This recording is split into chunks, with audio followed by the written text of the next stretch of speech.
നിങ്ങളുടെ കുടുംബത്തിലേക്ക് ഒരു IPS കാരൻ കൂടെ വരാൻ ചാൻസ് ഉണ്ടെന്ന് പൗത്രം പറഞ്ഞപ്പോ താനായിരിക്കും ഞാൻ കരുതിയില്ല. ഇതിനു മുമ്പ് നമ്മൾ ഒന്നും പ്രാവശ്യം ഒഫീഷ്യലായിട്ട് കണ്ടിട്ടുണ്ടല്ലേ? സർ, അളിയൻ കാണാൻ വന്നിട്ടുണ്ട് സർ. വെയിറ്റ് ചെയ്യാൻ പറയും സർ. അളിയൻ ന്യൂസൻസ് കണ്ണി കണ്ട ചെമ്മാനും ചെരുപ്പൂത്തിയെ കണ്ട് കളക്ടറെ കാണാൻ എത്തിക്കോളൂ. ബന്ധവും പറഞ്ഞു. അതെ, സാർ അല്പം വെയിറ്റ് ചെയ്യാൻ പറഞ്ഞിട്ടോ. നമ്മൾ എത്ര നാളായിട്ട് സമരം ചെയ്യാം, പക്ഷെ ഗവൺമെന്റ് അവരുടെ കൂടെയാണ്. ഇന്നും കൊണ്ടൊരു പട കുടുംബത്തിന്റെ ശാപമാ. അല്ല, ഏതൊരു തറവാട്ടിലും കാണും ഇതുപോലൊരു ജന്മം മാനം കെടുത്താനായിട്ട്. ആളെനിക്കറിയാം. രണ്ടു മൂന്നോട്ട് ശരിക്കൊന്ന് പെരുമാറേണ്ടി വന്നിട്ടുണ്ട്. ശരി, അവിടെ നിൽക്കട്ടെ. ഇന്ന് കാലം കഴിയുമ്പോ താനേ അങ്ങ് പോയിക്കോളൂ. I'm sorry. ടീയോ കോഫി? Coffee 2 coffee. ഈ സർക്കാരിന്റെ നക്കാപ്പിച്ച ശമ്പളം മേടിച്ചുകൊണ്ട് ഇവിടെ ഇങ്ങനെ വന്നിരിക്കുന്ന വല്ലാത്ത ബോറടിയാണ്.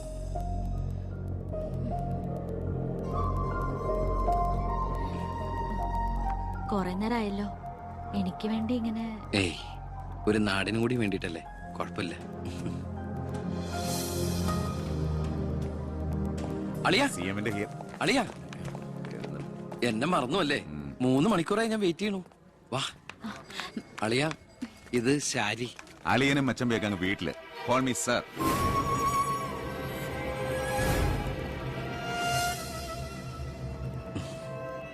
സാർ, ഞാൻ ഇവരുടെ ഒരു പ്രശ്നപരിഹാരത്തിന് വന്നതാ. കുടിവെള്ളത്തിൽ കാഡ്മിയം അടങ്ങി. ഇവരുടെ പ്രശ്നം പരിഹരിക്കാൻ നീ ആരാ? എന്താ പ്രശ്നം? ഈ കോള കമ്പനി തുറന്നതിന് ശേഷം ഞങ്ങൾക്ക് കുടിവെള്ളത്തിന് വലിയ കഷ്ടപ്പാടാ സാറേ. കോള ഫാക്ടറി തുറന്നുകൊണ്ടാ കുടിവെള്ളം ഇല്ലാത്ത നിങ്ങളോട് ആരാ പറഞ്ഞേ? നിങ്ങൾ ആരാ പറഞ്ഞ് തെറ്റിദ്ധരിപ്പിച്ചിരിക്കുകയാണ്. ഈ എടുക്കും തോറും കുറയുന്ന അല്ല നമ്മുടെ ജലസ്രോതസ്. മനസ്സിലായോ? തൽക്കാലം കുടിവെള്ളത്തിൽ ഏർപ്പാടൊക്കെ ചൊല്ലാം. വെക്കോ. പിന്നെ ഇതുപോലുള്ള ഒഫീഷ്യൽ കാര്യങ്ങൾക്ക് വരുമ്പോ ഇമാതിരി പീര രാഷ്ട്രീയക്കാരെ വിളിച്ചോണ്ട് വന്ന കളക്ടറെ ഒന്ന് നേരി കാണാൻ പറ്റിയെന്ന് പോലും വരില്ല. മനസ്സിലായല്ലോ? സാർ, ഈ IAS എന്ന 3 അക്ഷരം ആളുകളുടെ മുമ്പിൽ ആളാകാനും കേസ് വിരിപ്പിക്കാനല്ല ഉപയോഗിക്കേണ്ടത്. ജനസേവനത്തിന്.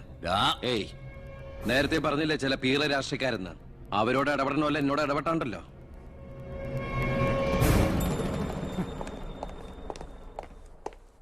അളിയൻ കളക്ടറായിരിക്കുമ്പോ ഞാനിവിടെ വരാൻ പാടില്ലായിരുന്നു. എന്റെ തെറ്റ്. ഞാൻ കാരണം നിങ്ങളുടെ കാര്യം കൂടി. സോറി. നിനക്ക് നാണോ ഇല്ലടാ? എന്റെ ഭർത്താവിന്റെ ഓഫീസിലേക്ക് കണ്ണിക്കണ്ട വാലിക്കാരുടെ മോളുടെ കാര്യം പറഞ്ഞ് കേറിനിറങ്ങാൻ. ഏട്ടന്റെ തൊലി ഉരിഞ്ഞു പോയി. അതേന്ന് എന്തായാലും ഉരിഞ്ഞ തൊലി കളയണ്ട. ലെതറിന് പകരം ഉപയോഗിക്കാം. ചെരുപ്പുണ്ടാക്കാൻ. കണ്ടാമൃത്തിന്റെ തൊലി തേയില്ലടി. ഇനി മേലിൽ ഓരോന്ന് പറഞ്ഞ് ഗോപിയേട്ടന്റെ ഓഫീസിലേക്ക് കയറി ചെല്ല്. അപ്പൊ കാണാം. നിനക്ക് സ്ത്രീധനം കൊടുത്ത കാശ് കൊണ്ട് സ്ഥാപിച്ച അല്ല കളക്ടറേറ്റ്. അവിടെ പല ആവശ്യങ്ങൾക്കായിട്ട് പലരും വരും. ജനങ്ങളുടെ കാര്യങ്ങൾ നോക്കി നടത്തുന്ന വെറും ഒരു പബ്ലിക് സർവന്റാ നിന്റെ കളക്ടർ. ആ സേവനത്തിന് ജനങ്ങളിൽ നിന്ന് തന്നെ കരം പിരിച്ചെടുത്ത് മാസം മാസം സർക്കാർ ശമ്പളം നൽകുന്നുണ്ട്. പിന്നെ ഞാൻ അവിടെ ചെന്നാലെന്താ? എന്നെ പിടിച്ച് മൂക്കി കയറ്റു. എന്താ ഇവിടെ ഒരു ശബ്ദം? കോട്ടപ്പുറത്ത് താമസിക്കുന്ന കാമുകിക്ക് കുടിവെള്ളം ഇല്ലെന്ന് കാമുകന്റെ വേവലാതിയാ. മിനറൽ വാട്ടർ കുളിക്കുന്ന നിങ്ങൾക്കൊന്നും കുടിവെള്ളത്തിന്റെ വില മനസ്സിലാവില്ല. കണ്ടില്ലേച്ചാ, വാലിക്കാരിയുടെ മകളെ പറ്റി പറഞ്ഞനാ ഇത്ര ചൊടിപ്പ്. അതെങ്ങനെയാ? മൊട്ടേന്ന് വിരിയുന്നതിന് മുമ്പ് എഴുത്തു കൊടുത്തവനല്ലേ നീ? ഈ കണക്കിന് അവളെയും കെട്ടി നീ ഈ കുടുംബത്തിൽ കയറി വരില്ലെന്ന് എന്തോ ഉറപ്പ്? ഒരു ഉറപ്പില്ല. സംഭവിക്കാം. നിന്നോടൊരു കാര്യം പറയാനിരിക്കായിരുന്നു.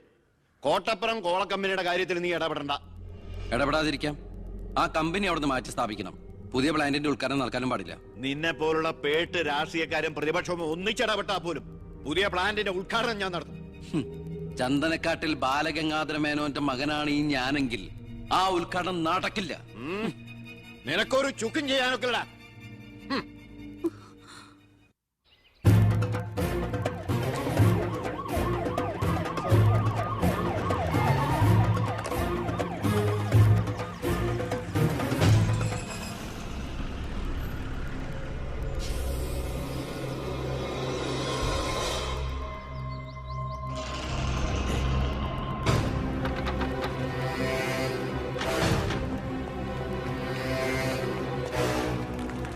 ഉദ്ഘാടനം തടയാനാണ് ഉദ്ദേശമെങ്കിൽ ഇവർക്ക് മുന്നിൽ വെച്ച് ബലം പ്രയോഗിക്കേണ്ടി വരും.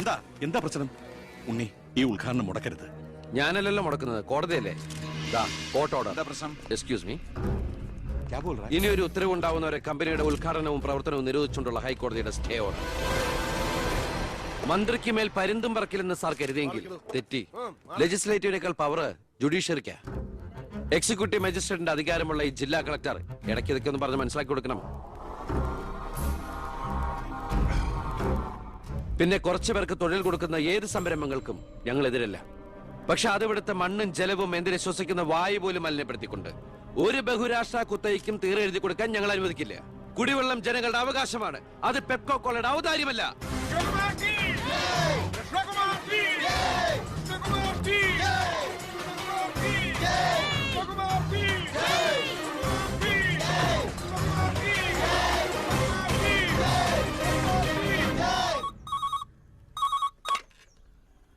ഹലോ ഹലോ, ഞാൻ ഷാരിയ. ആ എന്തൊക്കെയുണ്ട്, എങ്ങനെയുണ്ട്, ഇപ്പൊ എവിടെയുണ്ട്? സ്കൂളിൽ നിന്നാ. എന്തെങ്കിലും പ്രശ്നം? ഒരു ചെറിയ പ്രശ്നമുണ്ട്. ഒരു കാര്യം പറയാനായിട്ട് എങ്ങനെ പറയണ്ടേന്നറിയില്ല. ഒന്ന് നേരിട്ട് കാണാൻ പറ്റുമോ?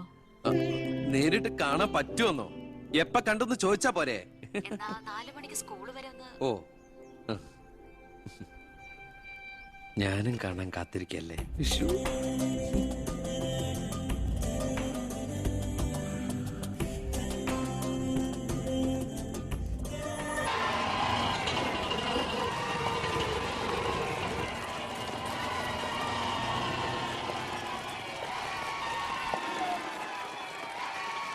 നീ പോക്കോ. ഓ,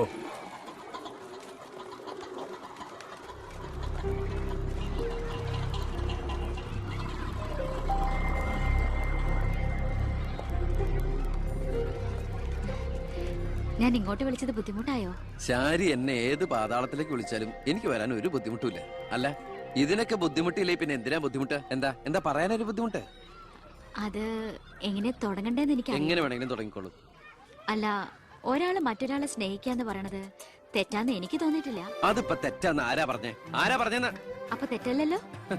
ഈ ഇഷ്ടം പ്രേമം എന്നൊക്കെ പറയണത് പവിത്രമാണ്, പരിഭാവനമാണ്. അതിന് പ്രായവും പരിമിതികളൊന്നും ഒരു പ്രശ്നമല്ല. സ്നേഹമാണ് അഖിലസാരമൂഴിയിൽ എന്ന് കുമാരനാശൻ പറഞ്ഞിട്ടില്ലേ? മനസ്സുകൾ തമ്മിലുള്ള ഐക്യം, പൊരുത്തം, പിന്നെ പരസ്പരം മനസ്സിലാക്കാനുള്ള പക്വത, അത് മതി പരിശുദ്ധമായ പ്രണയത്തിന്. എനിക്കും അത്രയൊക്കെ തോന്നിയിട്ടുള്ളൂ. പക്ഷേ പാവപ്പെട്ടവരും പണക്കാരും തമ്മിലുള്ള അന്തരം എന്നൊക്കെ പറഞ്ഞ എന്താ അന്തരം? പോവാൻ പറയണം. ഇങ്ങനെ ഒരു ബന്ധത്തിന് എതിർപ്പുകൾ ഉണ്ടാവും, സ്വാഭാവികം. നമുക്കത് മനസ്സിലാവും. പക്ഷെ ആ എതിർപ്പുകളുടെ കോട്ടമതിലുകൾ തച്ചുടച്ചൊന്നാകണം. എപ്പോഴായാലും ചേരേണ്ടവർ തമ്മിലേ ചേരും. ചേർക്കണം, എന്നാലേ മറ്റുള്ളവരുടെ പ്രാർത്ഥന ഉണ്ടാവും. പിന്നെ നമ്മൾ കല്യാണമൊക്കെ കഴിച്ച് 3-4 കുട്ടികളാവുമ്പോ ഈ എതിർപ്പുകളൊക്കെ കാറ്റിൽ പറത്തിവിട്ട പട്ടം കണക്കെ പറന്ന് അങ്ങോട്ട് പൊക്കോളും. നമ്മുടെ കല്യാണോ? ഞാൻ ഉദ്ദേശിച്ചത് അതല്ല. പിന്നെന്താ ഉദ്ദേശിച്ചത്? പ്രസാദ്,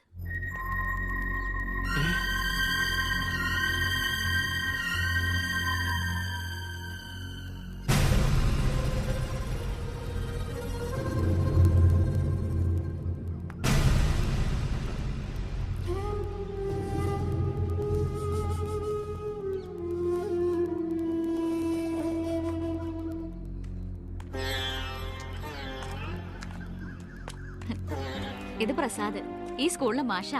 ഹലോ. ഇവക്ക് ഭയങ്കര പേടിയായിരുന്നു. ഏട്ടന്റെ നല്ല മനസ്സാണ്, പറഞ്ഞാ മനസ്സിലാവുന്നൊക്കെ ഞാനാ പറഞ്ഞത്. ഇപ്പൊ സന്തോഷായില്ലേ? മീനൂട്ടി, എന്താ ഇത്? എന്നാലും നീ സുഹൃത്തുക്കളായിരുന്നു, പിന്നീട് അടുത്തുപോയി. പിരിയാൻ പറ്റണില്ല. ഒരുപക്ഷെ ഏട്ടൻ അറിഞ്ഞിട്ടുണ്ടാവില്ല വീട്ടിൽ എനിക്കൊരു കല്യാണാലോചന നടക്കുന്ന കാര്യം. ഏതാണ്ട് ഉറപ്പിച്ച പോലെ അച്ഛൻ IAS IPS വീട്ടിൽ നിറയ്ക്കാനുള്ള ശ്രമത്തില. പക്ഷെ എന്റെ ഇഷ്ടം അറിയാൻ ആർക്കും താല്പര്യമില്ല. ചോദിച്ചിട്ടില്ല ഒരു വാക്ക് പോലും ആരും. എനിക്കിപ്പോ പറയാൻ ഏട്ടൻ മാത്രമേ ഉള്ളൂ.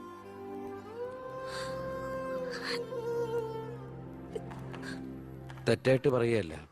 മന്ത്രിയുടെ മകൾ, കോടീശ്വരി, നല്ല വിദ്യാഭ്യാസം, സുന്ദരി, ആർക്കും മോഹം ഉണ്ടാവും. ഞാൻ അറിഞ്ഞിരുന്നില്ല മന്ത്രിയുടെ മകളാണെന്നൊന്നും. ഒരുപക്ഷെ എന്റെ ക്യാരക്ടർ അറിയാവുന്നതുകൊണ്ടാവാം മീനു അത് മാത്രം എന്നിൽ നിന്ന് മറച്ചു വെച്ചത്. എന്റെ ആഗ്രഹങ്ങൾക്ക് ഞാൻ എന്നൊരു പരിധി വെച്ചിരുന്നു. വീട്ടിലാരൊക്കെയുണ്ട്? അച്ഛൻ, അമ്മ, പെങ്ങമാർ. അവരുടെയൊക്കെ ഏക പ്രതീക്ഷയും അത്താണിയും ഞാൻ തന്നെയാ. MPhil റിസൾട്ട് വന്നാൽ എനിക്ക് ഏതെങ്കിലും ഒരു മാനേജ്മെന്റ് കോളേജിൽ ലെക്ചർ പോസ്റ്റ് ഉറപ്പാ. അത് കഴിഞ്ഞ് കൃഷ്ണകുമാറിനെ കാണണമെന്ന് വിചാരിച്ചിരിക്കുകയായിരുന്നു ഞാൻ. ശക്തമായ എതിർപ്പുകൾ ഉണ്ടാവും.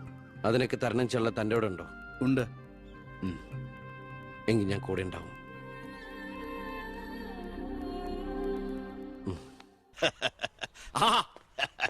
ദേ വരുന്ന എന്റെ ഒരേ ഒരു സൽപുത്രൻ.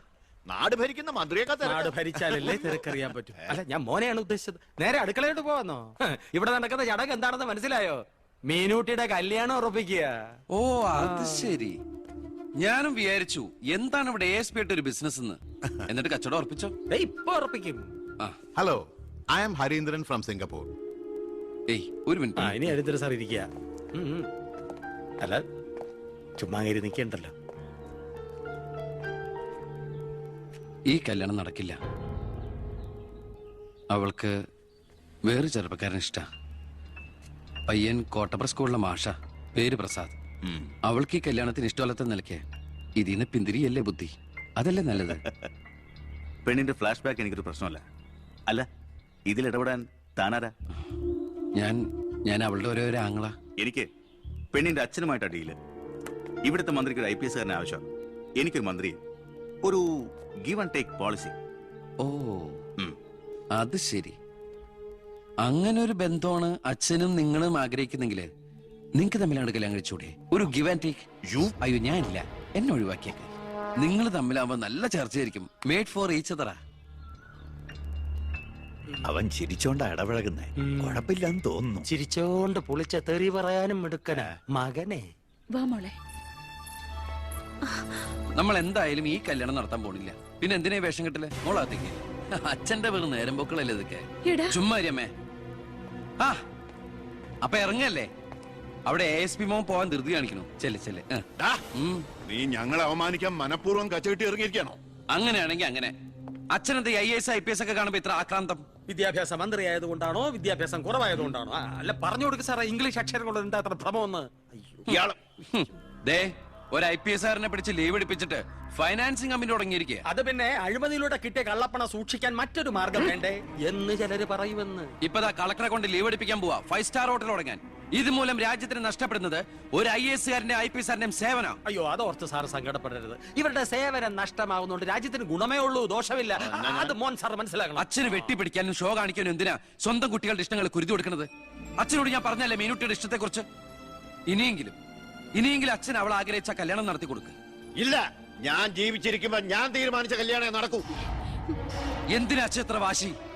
ഞാനും അച്ഛന്റെ മോൻ തന്നെയാ. അതേ വാശി തന്നെ ഞാൻ പറയാ. ഞാൻ ജീവിച്ചിരിപ്പുണ്ടെങ്കിൽ അവൾ ആഗ്രഹിച്ച കല്യാണം നടക്കൂ. കാണാം.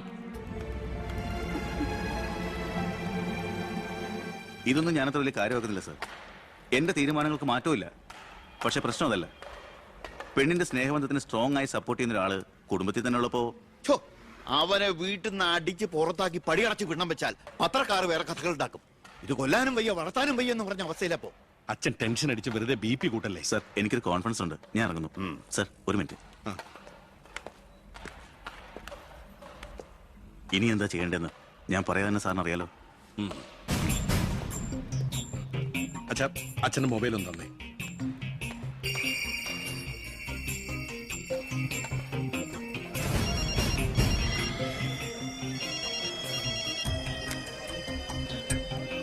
ഹലോ.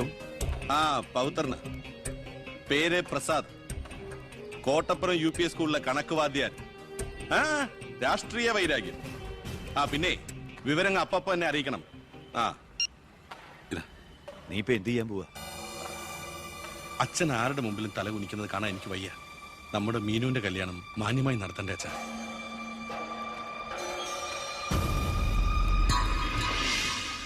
ഇപ്പൊ പോയിക്കോ. നമുക്ക് വൈകുന്നേരം അമ്പലത്തിൽ വെച്ച് കാണാം. അമ്പലത്തിൽ വരുമ്പോ പറയും ലൈബ്രറിയിൽ വെച്ച് കാണാന്ന്. ലൈബ്രറിയിൽ വരുമ്പോ പറയും പ്ലീസ്, ഇത് സ്കൂളാണ്. ആണോ? ഞാൻ വിചാരിച്ചു മാർക്കറ്റ് ആണെന്ന്.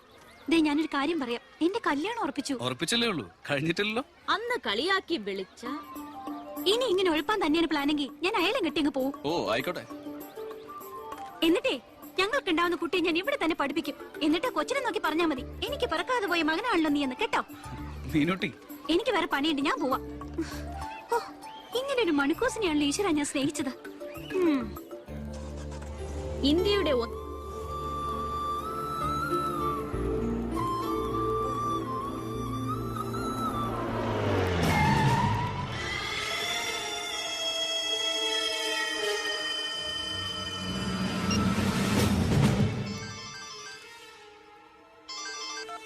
ഹലോ. ഉണ്ട്, കൊടുക്കാം. പവിത്ര, എന്തോ? നിനക്ക ഹലോ പവിത്ര സാറല്ലേ? ഞങ്ങൾ സ്കൂളിലെത്തി. ആ ഇനി ഈ നമ്പറിലേക്ക് വിളിക്കണ്ട. ആ ശരി ശരി, ഓക്കെ. +9 = 25. ഇനി എല്ലാവരും ഇത് എഴുതിയെടുത്തോളൂ.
എന്താടോ ചത്തവന്റെ പേര്? പ്രസാദ്. അച്ഛന്റെ പേര് നാരായണൻ.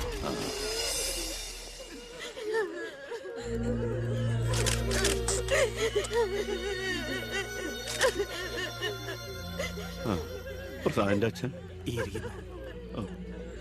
നാരായണേട്ടാ, പ്രസാദ് എപ്പോഴും പറയുമായിരുന്നു അച്ഛനെ കുറിച്ച്. വിഷമിക്കരുത്.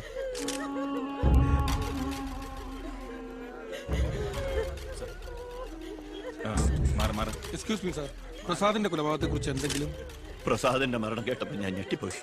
പാർട്ടിക്ക് നഷ്ടപ്പെട്ടത് ചൂട് മുശിരുള്ള ഒരു സജീവ പ്രവർത്തകൻ. പാർട്ടിയുടെ സജീവ പ്രവർത്തകൻ ചുളുവിൽ ഒരു രക്തസാക്ഷി ഉണ്ടാക്കിയെടുക്കുക. ആ പാവത്തിന് രാഷ്ട്രീയം എന്തെന്ന് അറിയുമല്ല. എന്താ സാർ, കൊലപാതകയെ കുറിച്ച് വല്ല തുമ്പും കിട്ടിയോ?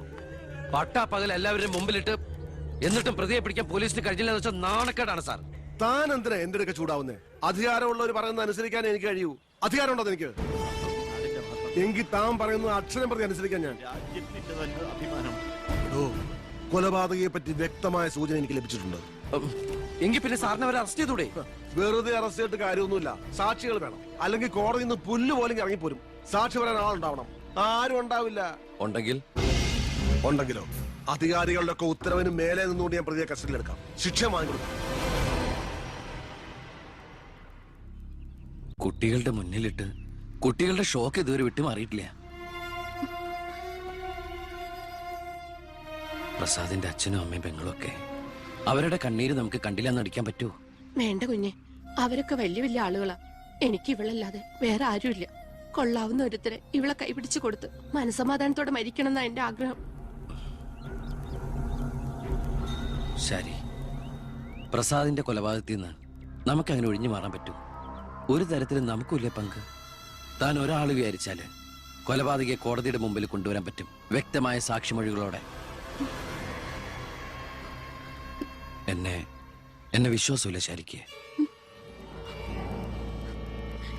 ഞാൻ വരാം. ഏത് കോടതിയിൽ വേണമെങ്കിലും. മോളെ, ഒരു കുഴപ്പമുണ്ടാവില്ലമ്മേ.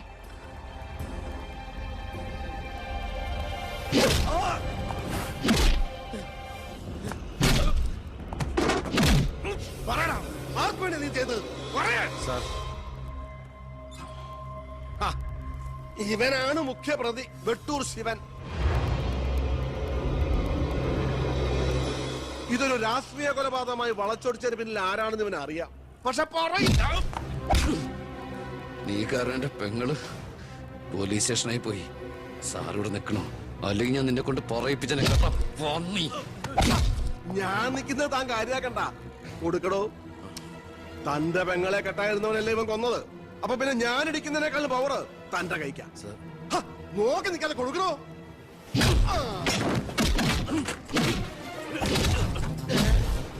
തിരിച്ചടിക്കാൻ എന്റെ അച്ചു വീടോ? ഇടിച്ചു തന്നെയോ? ഇടിക്കടോ.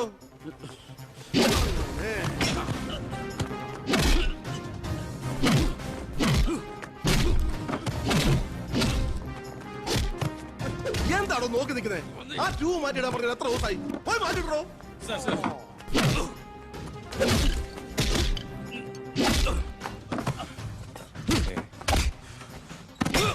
എന്താ സാർ? ഒന്നുമില്ലടോ. പോലീസ് സ്റ്റേഷനിൽ കൊണ്ടുവന്ന് കരുതി ഓടി രക്ഷപ്പെടാൻ ശ്രമിച്ചു. പിടികൂടിയപ്പോ പറ്റിയ മുറിവുകളാണ് ദേഹത്തെന്ന് FIR എഴുതി ചേർന്നു. സർ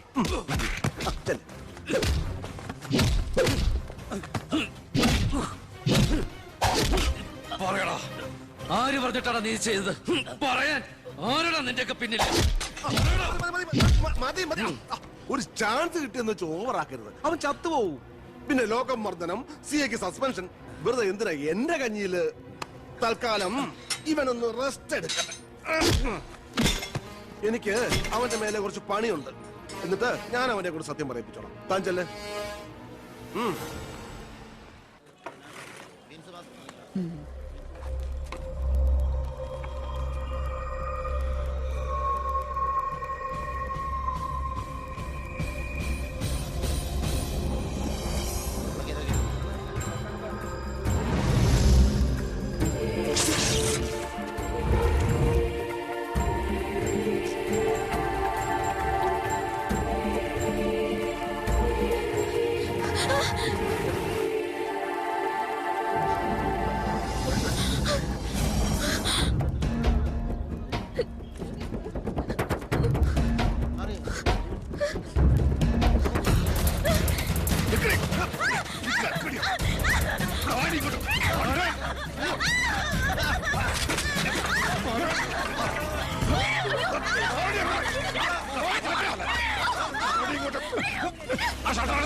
നീ എന്താ കോടതി പോണെന്നോ സാക്ഷി പറയുന്നൊക്കെ കേട്ടല്ലോ? ശരിയാണോടി? നീ കണ്ടതല്ലേ കൺമുമ്പിലൊരു പാവത്തിനെ കൊത്തി നുറുക്കിയത്? നിനക്ക് ജീവിക്കണമെന്ന് ആഗ്രഹമില്ലേ? നിന്നെ പോലെ ഉള്ളവരാടി ഞങ്ങളെയൊക്കെ വീണ്ടും വീണ്ടും വഴിതെറ്റിക്കുന്ന. പേടിച്ചു പോയോ? ഞാൻ അങ്ങനെയാ, പെട്ടെന്ന് വയലന്റ് ആയി പോകും. മോള് കോടതി പോണം. ഒന്നും കണ്ടിട്ടില്ല, ആരാണെന്ന് അറിയില്ല. അങ്ങനെ സാക്ഷി പറഞ്ഞാ മതി.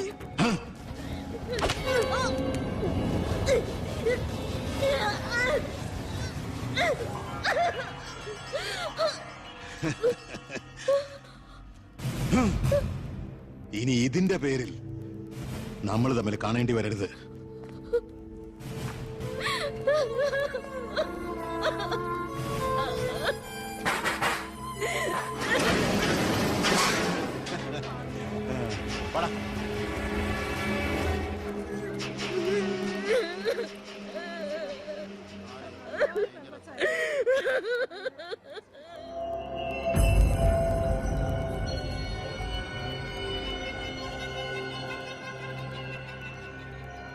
രണ്ടുപേരോട് 1000 വട്ടം ഞാൻ പറഞ്ഞതല്ലേ, കല്യാണ പ്രായ പെണ്ണ. ഇനി ആരിവളെ? എല്ലാം തൊലച്ചില്ലേ? അതിനിപ്പോ ഒന്നും സംഭവിച്ചില്ലല്ലോ. ആര് വിശ്വസിക്കും? ഇത്രയും പേരുടെ മുന്നിൽ വെച്ച് മറുപടി പറഞ്ഞു പറഞ്ഞു ഞാൻ മടുത്തു. എങ്ങനെ ആശ്വസിപ്പിക്കണ്ടെന്ന് എനിക്കറിയില്ല. ഈ സമയത്ത് പറയുന്നത് ശരിയാണോന്നും അറിയില്ല. ഒരു സഹതാപത്തിന്റെ പുറത്ത് ചോദിക്കുന്നതല്ല. എനിക്കിഷ്ടമാണ് അവളെ. ഞാൻ നോക്കിക്കോളാം, പൊന്നുപോലെ. രാഷ്ട്രീയ കുടുംബമല്ലേ, അവസരത്തിനൊത്ത് പലതും പറയും. നാളെ അത് മാറ്റിയും പറയും. തിരിച്ചറിവില്ലാത്ത പ്രായത്തിൽ നീ കൊടുത്ത കത്ത് മേടിച്ചു എന്ന് പറഞ്ഞ് ആട്ടി പുറത്താക്കിയതല്ലേ ഞങ്ങളെ. ഇപ്പതാ സാക്ഷി പറയാൻ കൊണ്ടുപോയി അവളുടെ ജീവിതവും നശിപ്പിച്ചു. ഇനി എന്ത് വിശ്വസിച്ച അവളെ നിന്റെ കൂടെ അയക്കേണ്ടത്? കൊല്ലൂല്ലെന്ന് എന്താ ഉറപ്പ്? മന്ത്രിയുടെ മോൻ എന്ന പദവിയല്ലാതെ ഇവളെ കൊണ്ടുപോയി പോറ്റാൻ നിനക്ക് വല്ല ജോലി ഉണ്ടോടാ?